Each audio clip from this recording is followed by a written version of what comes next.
Hello guys, हामी नेपाली चलचित्र विधानको विषयमा तपाईँलाई केही छोटो जानकारी गराउनेछौँ।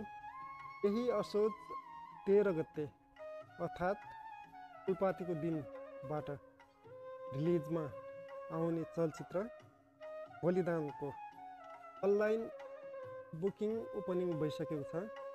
हजुरहरूले यी सेवा खल्ती एपबाट आफ्नो सिट सुरक्षित गर्न सक्नुहुनेछ, रोक्न सक्नुहुनेछ। र यो फिल्मको विषयमा सेन निर्देशकको दाबी बलिदानको मेकिङ र प्रस्तुति उच्च गुणस्तरको भएको बताएका छन्।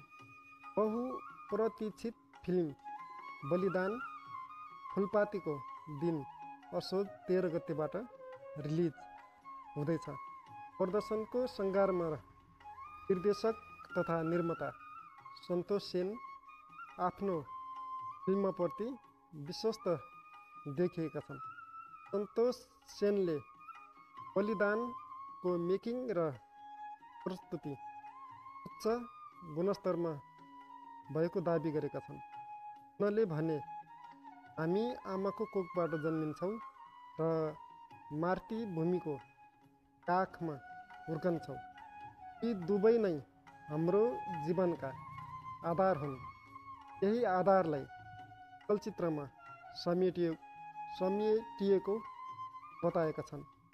चलचित्र हेर्दा दर्शकले मनोरञ्जन मात्र होइन, जिउमा काँटा उम्रिने खालको जोस र ऊर्जा पाउनेछन्।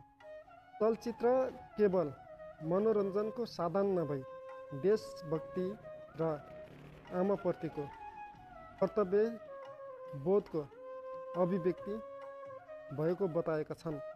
हामीले उठाएको विषयवस्तुलाई पर्दामा उतार्न निकै कठिन थियो। लामो समयको निरन्तर धैर्य र परिश्रमपछि आज चलचित्र बलिदान पर्दामा आउन लागेको हो। यसको प्रमुख भरोसा भनेकै देशप्रतिको र आफ्नी आमाप्रतिको माया, ममता र कर्तव्य भएको निर्देशक सन्तोष सेनले बताएका छन्।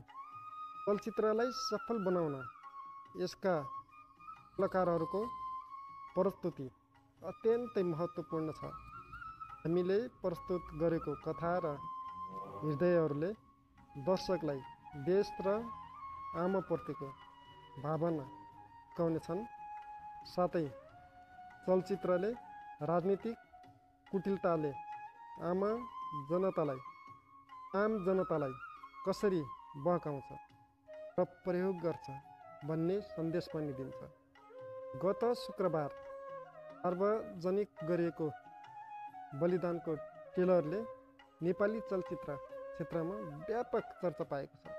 सेन फिल्म्स प्रणालीको ब्यानरमा बनेको बलिदानमा समीर भट्ट, सौगात मल्ल, अर्पण थापा, ऋचा शर्मा, कविता राय, हेमन्त बुढाथोकी, प्रेम पुरी लगायतका कलाकारहरूको दमदार अभिनय देख्न पाउनुहुनेछ। चलचित्रका निर्माता पवन ब्राडफोर्ड र कार्यकारी निर्माता प्रेम पुरी हुन्। नेपाली चलचित्र इतिहासमै साहसी कदमका रूपमा स्मरणीय बन्ने अपेक्षा गरिएको छ र हजुरहरूले आफ्नो नजिकको हलमा गएर हेर्नुहोला र आफ्नो प्रतिक्रिया दिनुहोला। नेपाली चलचित्रलाई धेरै माया गर्नुपर्छ र आफ्नो नै सम्झी मनमा राख्नुपर्छ।